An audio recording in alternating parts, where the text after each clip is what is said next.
السلام علیکم پاکستان. میں ہوں منصور انصاری اور آپ دیکھ رہے ہیں گھڑی ہے جاگنے کی. تو میرے پاکستانیوں، آج ہم عجب دوراہے پر پاکستان مملکت خداداد جو اسلام کے نام پر حاصل ہوا، ایک نظریے کی بنیاد پر حاصل ہوا.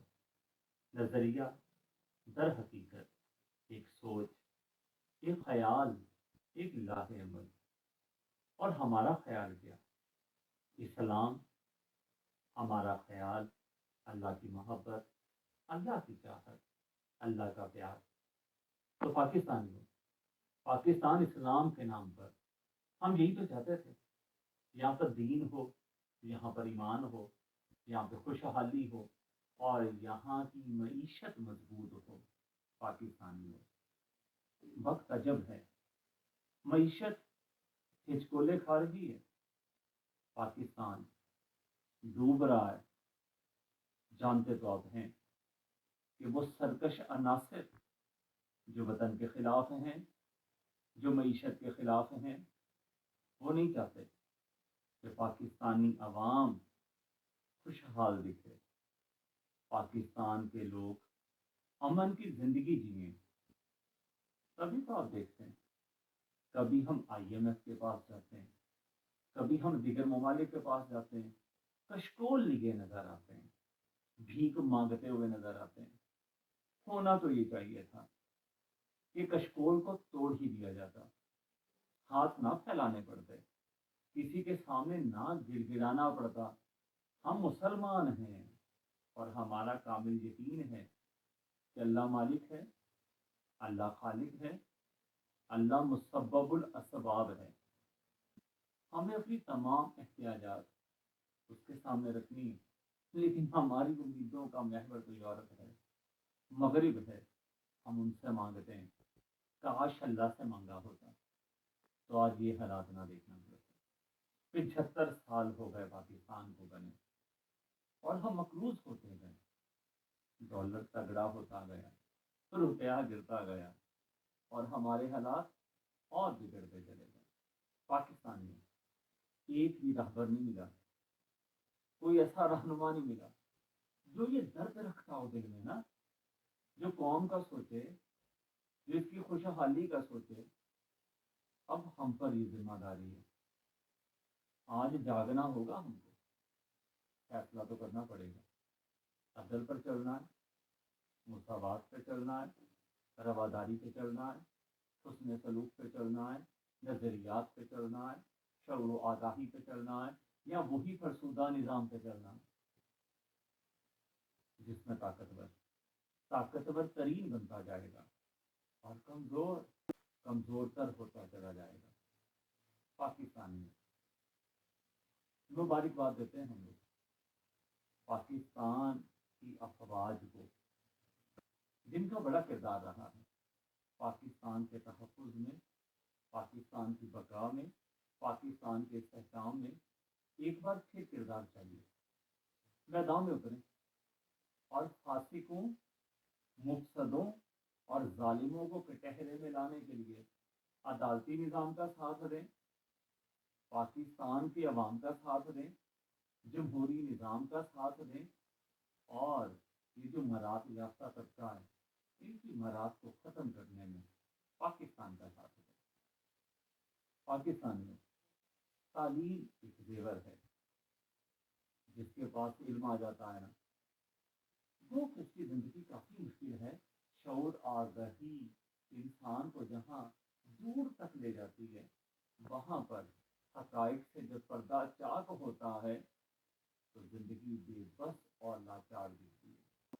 ہونا تو یہ چاہیے کہ کم از کم اجرت 1 تولہ سونے کے برابر ہو، پھر مہنگائی برداشت کی جا سکتی ہے. اب آپ پاکستان میں دیکھیں، یہاں تو 1 لاکھ کمانے والا بھی بے بس دکھتا ہے. گھر کے اخراجات پورے نہیں ہوتے. اور اگر ہم واپڈا کی بات کریں تو اس کے بھاری بھرکم بل انسان کو ایک جانی کیفیت میں مبتلا کر رہے ہیں. اور آج تو ہر شخص نفسیاتی دکھ رہا ہے. اب میں آپ کو بتاتا ہوں، یورپ میں دیکھ لیں، وہاں پر لوگ جا کر کام کرتے ہیں مشرق سے جاتے ہیں، پاکستان سے جاتے ہیں، عام آدمی جو ایک تھوڑی سی اجرت پاکستان میں حاصل نہیں کر پاتا، وہاں پہ لاکھوں کماتا ہے، خود پہ لگاتا ہے، بچت کرتا ہے، پاکستان کو بھیجتا ہے۔ اس کا مطلب یہ ہوا کتنا پیسہ ملتا ہے، دیکھنا پڑے گا کہ وہاں کما کر کتنے تولے سونا بنایا جا سکتا ہے، یہاں رہ کر کیا بنایا جا سکتا ہے۔ کفن بھی نہیں حاصل، دفن بھی نہیں حاصل، سکون بھی نہیں حاصل، اطمینان بھی نہیں حاصل، صرف اور صرف تنگ دستی، مخلوق الحالی، اسرت، گھر میں بیماری۔ اور اب تو سننے میں آیا پاکستانیوں کہ ادویات پر مزید ٹیکس لگنے جا رہا ہے۔ پہلی ادویات نہیں دی، زندگی جینا محال ہو چکا ہے۔ اب دیکھنا یہ ہے کہ پاکستان کے نوخیز اذہان جو باہر جا رہے ہیں انہیں کیسے روکنا ہے، اور پاکستان کی معیشت کو کیسے بہتر کرنا۔ اس کے لیے تو سب بڑوں کو سر جوڑ کر بیٹھنا ہوگا، اور سب سے بڑھ کر پاکستان کے اسٹیک ہولڈر عوام ہیں، ان سے پوچھنا ہوگا۔ لیکن پاکستانیوں ہم سے تو کبھی نہیں پوچھا گیا۔ میں ایک استاد ہوں، میں ایک پروفیسر ہوں، کبھی ہماری رائے تو نہیں لی گئی، کبھی ہم سے تو نہیں پوچھا گیا ہم کیا چاہتے ہیں، پاکستان کی بقا کیسے ہو سکتی ہے، کیسے لوگوں کی سوچ بدلی جا سکتی ہے۔ تو میرا تو یہی خیال ہے، وقت تو آج بھی ہے، سود کے خلاف جنگ کرنا ہوگی۔ ہمیں یورپ کے سامنے اب نہیں جھکنا، آئیے اللہ کے سامنے جھکتے ہیں نا۔ ہمارے نبی پاک صلی اللہ علیہ وآلہ وسلم کا کردار سامنے ہے کہ کیسے بادشاہ وقت ہوتے ہوئے اسرت کی زندگی دی، گھر میں فقیر ہوتے تھے، کبھی کسی کے سامنے ہاتھ نہیں پھیلایا، اور نہ ہاتھ پھیلانے والے کو پسند کرنا ہے۔ پاکستان میں 22 کروڑ عوام بستے ہیں، یہ سارے کے سارے اگر ایک ہو جائیں، علاقائیت سے نکل آئیں، صوبائیت سے نکل آئیں، اور پرتعیش اشیاء کا پیچھا چھوڑ دیں، تو پھر دیکھیے گا ہم کشکول بھی توڑ دیں گے، ہم مضبوط بھی ہو جائیں گے، ہم ایک بھی ہو جائیں گے۔ ضرورت مندانہ فیصلے کرنے پڑنے۔ عمران خان صاحب 3.5 سال ان کا اقتدار رہا، بات کر رہے تھے شیر شاہ سوری کے کارناموں کی، اور بات کر رہے تھے کہ وہ میں بھی کر سکتا ہوں اگر مجھے موقع ملتا۔ عمران خان صاحب موقع تو ملا، لیکن شاید آپ کے پاس وہ ٹیم نہیں تھی جو یہ کام کر پاتی۔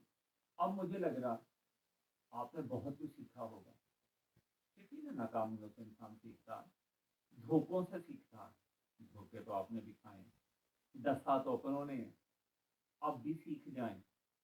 پاکستان کے عوام آپ کو پسند کر رہے ہیں اور چاہتے ہیں آپ سامنے آئیں، کیونکہ راستہ روکا جا رہا ہے، آپ کو آگے بڑھنے نہیں دیا جا رہا، جان سے مارنے کی دھمکیاں ہیں، آپ نے ڈرنا نہیں ہے، اگر جان چلی بھی گئی تو بھی نہیں گھبرانا، کیونکہ پھر ہر شخص باہر نکلے گا، اور وہ شخص محب وطن ہوگا، عمرانی نظریات کا حامل ہوگا، اور حق سچ کی بات کرے گا۔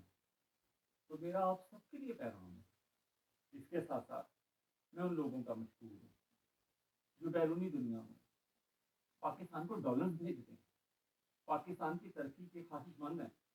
میرے تمام اوورسیز پاکستانی، میری محبت آپ کے لیے ہے، میں آپ کے لیے دعا گو ہوں، آپ سے بھی درخواست ہے آپ پاکستان کے لیے دعا کریں کہ اس ملک کو ایک ایسا رہبر مل جائے، ایک ایسا رہنما مل جائے جو اس گرداب سے نکال کر باہر لائے۔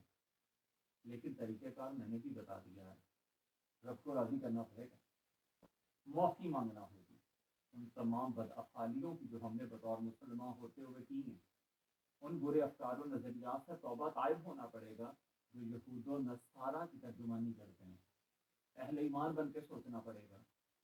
تو مجھے لگ رہا ہے پھر پاکستان پروان چڑھے گا، ہو سکتا ہے کہ ہم پھر کسی کے سامنے نہ جھکیں۔ تو آئیے میرے پاکستانیوں، اس آواز میں میرا ساتھ دیں، پاکستان کو ایک کریں، پاکستان کو اسلام کریں، پاکستان کو ایمان کریں، پاکستان پائندہ